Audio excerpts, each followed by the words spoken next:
What's going on, guys? Travelers! Back at you with another video. Today, we'll be talking about Mr.1, Daz Bones! Daz Bones, one of the major villains in the Alabasta arc. One of the most weirdest villains to have a unibrow. Yeah, my guy has a weird unibrow.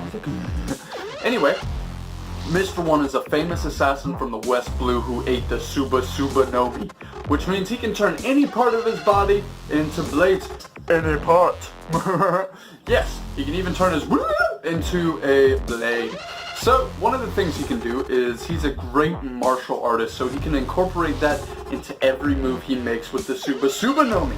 He can chop, he can dice. Actually, I believe that's the literal translation for it, is the dice fruit.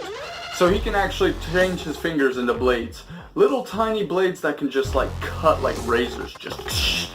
And he's so powerful and so adept at using it, he can actually chop down full buildings.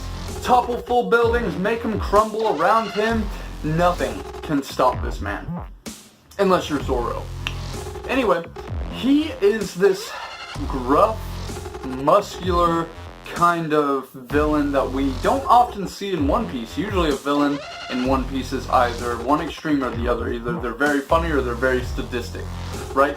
Mr.1 kind of falls in the category where he is like a normal villain. He's tough, he's strong, he's buff, and he chops down stuff and cuts them down with his Suba Nomi. I mean, he can do some incredible stuff, guys. He can even cut through steel, I believe. Yeah. So what happened to Mr.1 after Zoro inevitably cut steel? Yeah, Mr.1 can turn his body into blades, which means he can turn himself into steel. He even has it tattooed on his chest, I believe. Might say 1 or something. I think it says steel. Don't quote me on that. But yeah, Zoro uses the lion song and just cuts him up, and that's the end of Mr.1, right? No. After that devastating blow, Mr.1 is captured in Miss Golden Week's weekend, where we see his goal, his dream, is to be a superhero. Yeah, he wears this really cool costume with a helmet, gloves, you know, tight shirt, spandex, everything. And that's his dream, was to be a superhero. Inevitably, though, he gets captured by the Marines and is sent to the infamous Impel Down, in which he's kept in level 4 Impel Down, the Flaming Heat Hell. And there he kind of shows us how strong he really is, right? Because all of the inmates fear him. Okay, when he was walking, loading stuff, you know, because they work to pass their time in prison. So when he's carrying this giant thing and he's walking, he's like, there's an even bigger guy behind him going really, really slow. So he just headbutts the dude and sends him flying. I mean, this dude is huge. And Daz Bones just headbutts him and sends him flying. And so that really proves to us that there's more to Daz Bones than we think there is. Right? Because I believe Daz Bones to be one of the most underrated characters in all of One Piece. For real. The dude is number 2 in Crocodile's organization. Okay? That's a big deal. Crocodile is a big deal. Crocodile's another one I feel is extremely underrated. He's right there with, I mean, the strongest. Crocodile's top tier, guys. There's no doubt. Okay, the dude can fight on admiral terms. We saw him cut up Akainu easy. I mean, just, and Akainu was diced. That was it. Okay, now as for Mr.1, Mr.1's not up there on top tier. Definitely not. I'm not saying that, but I'm saying he's above what we think he is. Okay, like when I remember watching One Piece, I used to think, oh, now we're in the CP9 arc, we see what they can do. How could Mr.1 handle himself against the CP9 members? And a lot of people would argue that he can't, but actually I argue that he could, okay? Because realistically, Mr.1's talents really revolve around the same as CP9's. He was an infamous assassin in the West Blue with a $61 million berry bounty? Yeah, million berry bounty. So he was up there with the best of them. And you have to remember he was secretive. So a lot of times he wasn't, you know, exposed to all the crimes he did. He just did them. Okay? So, is that a lot of his crimes weren't on record. His bounty should be way higher than it was, just for the fact that espionage and assassinations are very quiet if you're successful.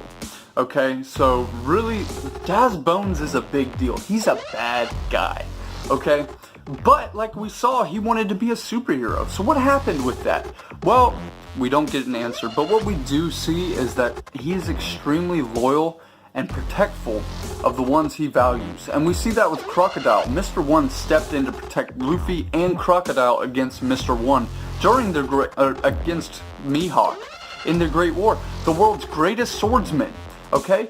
This man, my man, Mr.1, stepped in front of one of the most powerful slashes in all of the One Piece world to save both Crocodile and Luffy. Of course he was cut down. There's no doubt. That's why I'm not saying he's on top tier level, because he's not. He is, if I had to place him compared to the Straw Hats, he would be, I would honestly say he would be somewhere between Frankie and Sanji. He would be somewhere there. Not quite stronger than Sanji, but a little bit stronger than Frankie, I feel. Just because of his knowledge of how to kill and how much battle experience he has. Now, before the time skip, he doesn't have a whole lot of scars. In fact, the only facial feature he really has is that unibrow. So after the time skip, he develops a scar, and we don't know how he got that. We don't know if he got that in Impel Down, or if maybe he got that during the Great War. Maybe, we don't know when he got that. He just happened to have it. So really the thing about Mr.1 that I enjoy, the real thing, guys, is thinking about how cool it would be to have his power. Just, no, really, just turn your toe into a blade and just kick people. That's what really would be cool to me. That's why I like him so much. His power is so OP when you think about it. Being able to turn your whole body into a blade. That's just cool. But we're not here to talk about his power as much as him himself. So what makes Mr.1 special? What makes him so great in my mind? Well, I like his character. And we don't get a lot of him. But what the parts we do see in him, we can see that he's very passionate, right? So when he's in battle, he humors the opponent. He does whatever he needs to do to show the opponent respect. And we saw that during the fight with Zoro, right? Mr.1 did not hold back.